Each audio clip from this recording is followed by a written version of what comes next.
Last week, dozens of people were injured when the police, armed with pump-action shotguns, fired pellets and tear gas shells to disperse the Muharram procession in Srinagar. The Wire's reporter Mudassir Ahmed met with one of the victims. A class 10th student, Tanveer was a part of the procession who fell victim to the pellet shots. A doctor told The Wire that 4 pellets have ruptured Tanveer's right eye, damaging his optic nerve, while 1 pellet has made a hole in his left eye. Lying on the hospital bed, Tanveer said, "I want to know whether I will be able to see again. I have to prepare for my exams also."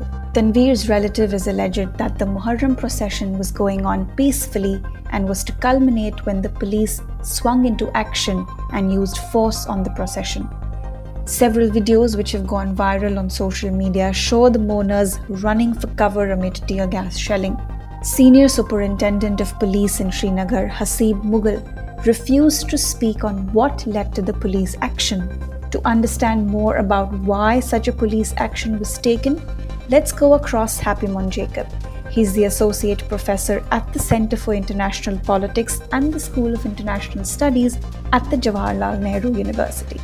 Reports of security forces resorting to the use of pellet guns to stop Shia Muslims in Kashmir from taking out the Muharram procession are disturbing at several levels. To begin with, the continued use of pellet guns that injure and blind protesters is completely deplorable.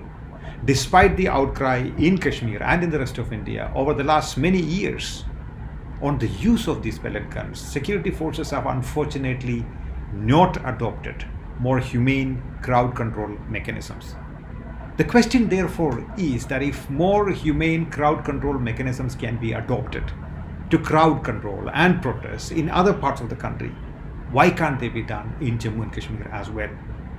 Notwithstanding the fact that the use of pellet guns itself is inhumane, the reality is that their use and the consequent blinding of youngsters, protesters, constitute a politically unwise strategy. They lead to more disaffection and give rise to more anti-India feelings in the Kashmir Valley. Remember, Kashmir has been reeling under a double lockdown since August last year, since August 2019, ever since the special status given to Jammu and Kashmir under Article 370 was withdrawn by the government of India, and the state itself, the Jammu and Kashmir state itself, has been divided into 2 union territories. First came the post-August lockdown and then came the COVID lockdown.